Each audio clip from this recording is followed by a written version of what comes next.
شدید بے سکون، بے چین، مضطرب، الجھے خیالات، سخت بیمار، سخت کمزور، مالی مشکلات کا شکار لوگ، جسمانی بیماریوں سے لڑنے والے لوگ، اور رشتہ داروں اور احباب اور ان کی بے وفائیوں کا شکوہ کرنے والے لوگ، اگر ان ساری تکلیفوں سے نکلنا چاہیں تو حل ایک ہی ہے، ادھر ادھر نہ دیکھیں، اپنے رب کی رحمت کی طرف دیکھیں، اپنے کریم مالک کے کرم پر توجہ کریں، اور یہ ذہن بنائیں کہ کتنا بھی بیمار ہو، جب رب شفا دینا چاہے کوئی کتنا. اور پھر حضور نے ایک بات ارشاد کی، کچھ باتیں ایسی ہیں جن کو بیان کرتے ہوئے نا گہرائیاں ساری ختم ہو جاتی ہیں کہ اس سے زیادہ گہری بات کیا ہو سکتی، رعنائیاں اور رنگ سارے مان پڑ جاتے ہیں کہ اب اس میں جلوے اور کتنے بھرے جا سکتے تھے.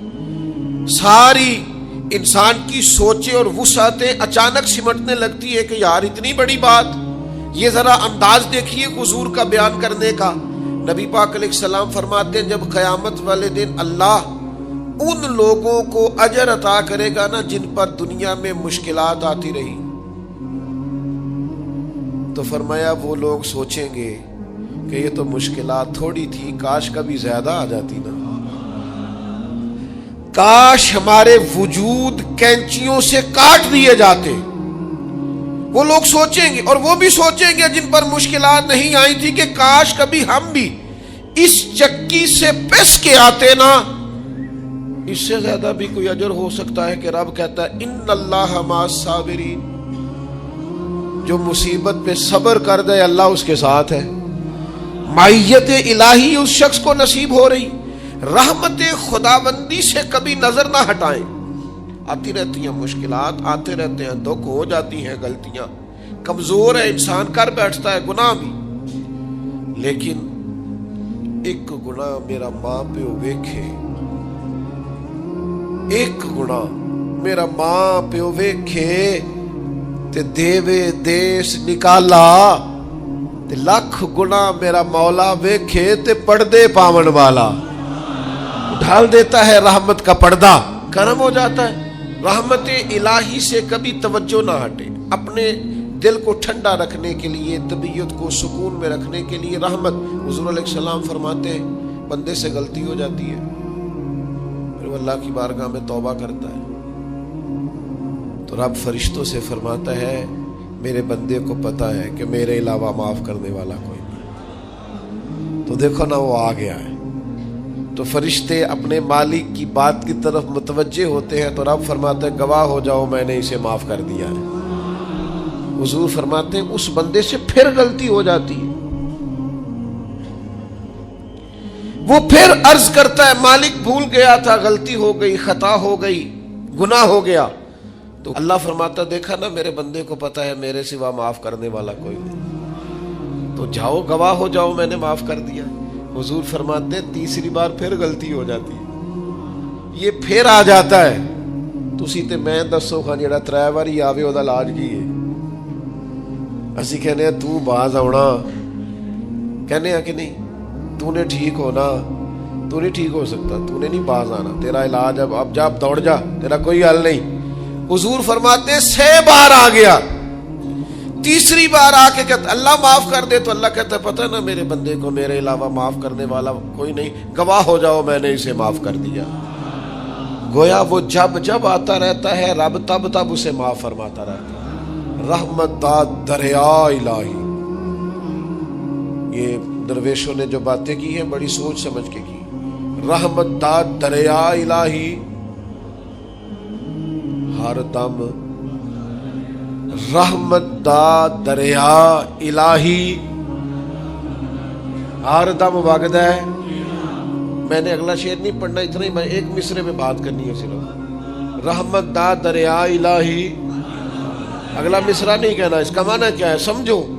درویش کہتے ہیں ایسا نہیں ہوتا کہ کبھی کبھی رحمت ملتی ہے، ہر دم وگدا ہے تیرا.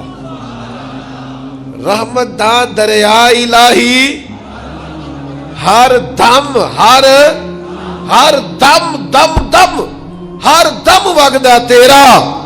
بس جے وچوں ایک قطرہ بخشے نا مینوں بھی تے کام بن جاندا ہی. دم دم ہر دم سے بندے کو اللہ کی رحمت ملتی ہے، ہر وقت کرم ہوتا ہے، ہر وقت۔ اس کے لیے تو نہ کسی جگہ کی پابندی ہے، نہ وقت کی پابندی ہے، نہ یہ ہے کہ وہ اس وقت میسر ہے اور معاذ اللہ اس وقت میسر نہیں، نہ اسے اونگ آتی ہے نہ نیند آتی ہے۔ صبح بھی کرم، شام بھی کرم، وہ ہر وقت رحم ہی رحم فرماتا ہے۔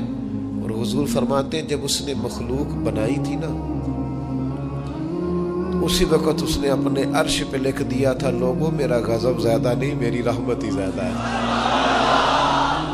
جس نے بنانے سے پہلے کہا تھا، بنانے سے کروں شکر کتنا اور فخر کتنا کروں، تیرے کرم نے مجھے فائز المرام کیا اور بنا کے سید عالم کا امتی مجھ کو گناہ سے پہلے ہی بخشش کا انتظام کیا۔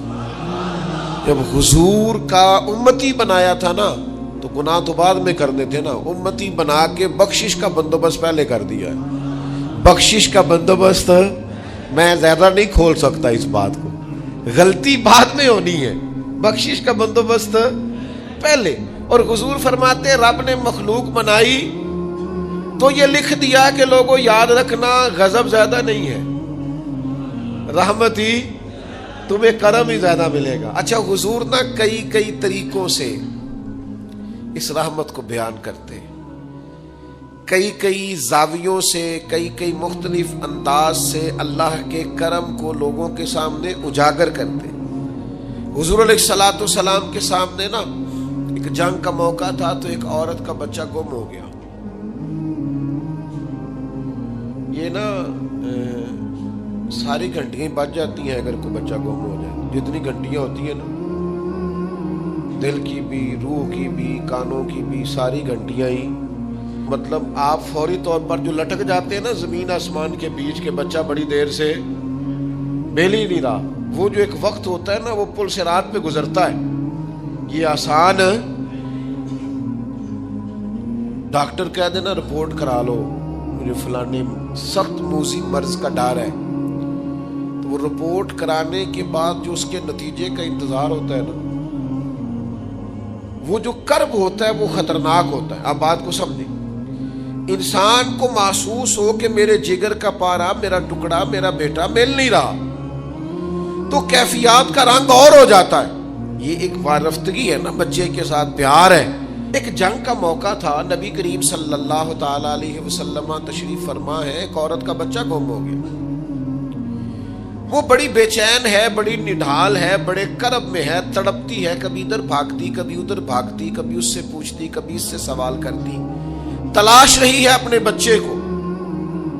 تو یہ سارا منظر، یہ ساری تصویر لوگوں کی آنکھوں کے سامنے،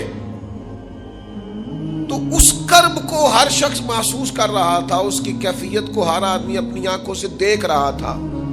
اللہ کے حبیب علیہ الصلوۃ والسلام نے عین اس وقت جب لوہا پورا گرم ہو گیا، ذہن پورے تیار ہو گئے، تو محبوب نے ایک مسئلہ سمجھایا۔ حضور فرمانے لگے بتاؤ نا، اگر اس خاتون کو اس کا بچہ مل جائے جو اتنی تڑپ رہی ہے، تو کیا اس بچے کو آگ میں ڈال دے گی؟ تو وہ کیفیت سارے دیکھ رہے تھے، مشکات میں حدیث موجود ہے۔ عرض کی یا رسول اللہ، سوال ہی نہیں پیدا ہوتا، اس کا جو درد ہے، اس کی جو تڑپ ہے، اس کی جو کیفیت ہے، وہ تو کچھ اور پتہ دیتی ہے۔ تھوڑی دیر کے لیے بچھڑ گیا ہے تو اتنی تکلیف میں ہے، تو کجا یہ کہ وہ آگ میں جلا دے۔ جب ذہن یہاں تک تیار ہو گئے، لوگوں کا ذہن یہاں تک تیار ہو گیا، تو اب میرے کریم محبوب کی آنکھوں میں آنسو آئے۔ اب حضور نے رحمت الہی کا جھونکا لوگوں کو دیا۔ کریم فرمانے لگے جتنا یہ اپنے بچے سے پیار کرتی ہے نا، رب کریم اس سے بڑھ کر اپنے بندے سے محبت فرماتا ہے۔ بس یہاں بات محبوب نے بند کر دی، یعنی فرمایا کھولتے رہنا۔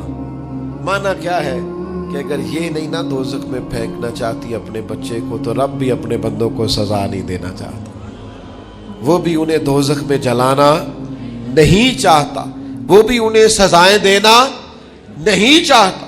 بھائیو یاد رکھیے گا اور سمجھیے گا، اپنی توجہ ہر وقت اپنے مالک کے کرم کی طرف رکھیں۔ ہر وقت اللہ کی عطا کی طرف. یہ جو مایوس لوگ پھرتے ہیں نا اور مایوس باتیں کرتے ہیں، اور یہ جو کہتے ہیں کہ میں بڑا تھک گیا ہوں اور میں بڑا تنگ آ گیا ہوں اور اب مجھے لگتا ہے کہ یہ چیزیں میرے کنٹرول میں نہیں آئیں گی، اور حضرت میں نے بڑی کوشش کی، جو قدم آگے لے جاتا ہوں وہی میرا پیچھے ہوتا ہے. اور بعض کہتے ہیں جی میرے ساتھ ہی ایسا کیوں ہوتا ہے، آخر میں ہی ساری زندگی اس طرح کیوں ہوں، فلاں جگہ بھی ناکام ہوا، فلاں جگہ بھی. اور میرے بھائی، جس طرح کا انسان گمان کرتا ہے رب بھی اسی طرح کا معاملہ فرماتا ہے. تیری طبیعت ہی نہیں بن پا رہی کہ تو رحمت کی طرف متوجہ ہو، تیرا خیال ہی نہیں بن پا رہا کہ اس کے کرم اور عطا کی طرف تیرا دھیان جائے. تو نے اپنے اوپر مایوسیاں پوری طرح طاری کر لی ہے. بندہ مومن کبھی اپنے رب سے مایوس ہو سکتا؟ اس کی توجہ ہر وقت اس کے کرم کی طرف رہتی، اس کی توجہ ہر وقت اس کی عطا کی طرف رہتی. دیکھیں نا، بعض لوگوں پر یکدم کرم آیا، چھایا.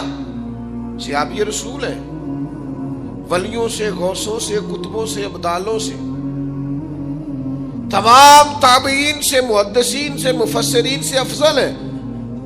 لیکن صحابی کتنی دیر کے ہیں؟ شاید 2 گھنٹے کے صحابی، 2 گھنٹے کے. ادھر آئے ہیں، ادھر کلمہ پڑھا ہے، ساتھ ہی جہاد کیا ہے، ساتھ ہی شہادت ملی ہے. صحابی 2 گھنٹوں کے ہیں، صحابی 2 گھنٹوں کے ہیں، لیکن تمام مفسرین، محدثین، اولیاء، صوفیاء کے امام ہیں. کیوں؟ اس لیے کہ کرم کرنے والا کرم کرتا ہے. اس نے جاتے جاتے ایسا کرم کیا ہے کہ 2 گھنٹے کے اندر اٹھا کے امت کا امام بنا دیا ہے. یہ تو رحمت کی برکھا ہے، یہ کسی وقت بھی برس جائے گی. یہ تو کرم ہے. دیکھیں نا، ان لفظوں کا آپ ذرا حسن دیکھیں. نبی کریم علیہ السلام فرماتے ہیں بندہ ساری زندگی جہنمیوں والے کام کرتا ہے، دوزخیوں والے کام کرتا ہے، سزا والے کام کرتا ہے، لیکن جاتے جاتے نا کوئی ایسا جملہ بول دیتا ہے آخر میں کہ اس کی ایک بات کی وجہ سے نا اللہ اس کے لیے جنت کا فیصلہ فرما دیتا ہے. ایک بہت بڑا ظالم گزرا ہے تاریخ اسلام میں، بڑا ظالم تھا، اس کا ظلم بہت زیادہ تھا. لیکن حضرت انس بن مالک فرمایا کرتے تھے، یہ اس کی ایک بات بڑی مجھے عجیب لگتی ہے. اس نے آخر میں ایک جملہ کہا تھا، ظالم بڑا تھا، اس نے آخر میں ایک جملہ کہا تھا. اس نے کہا تھا مالک میں نے ظلم کیے پر میں شرمندہ بڑا ہوں، اور یہ لوگ مجھ سے کہتے ہیں کہ میرے گناہ تیری رحمت سے زیادہ ہیں. مجھے بتا میرے گناہ تیرے کرم سے زیادہ تو نہیں؟ حضرت انس بن مالک فرماتے ہیں اس کی بات سن کر میرے دل کو چوٹ لگی. مجھے یوں لگا اس نے منا لینا ہے رب کے کرم کو. او میرے بھائی، اللہ کی عطا سے زیادہ تو نہیں، اس کے فضل سے زیادہ تو نہیں.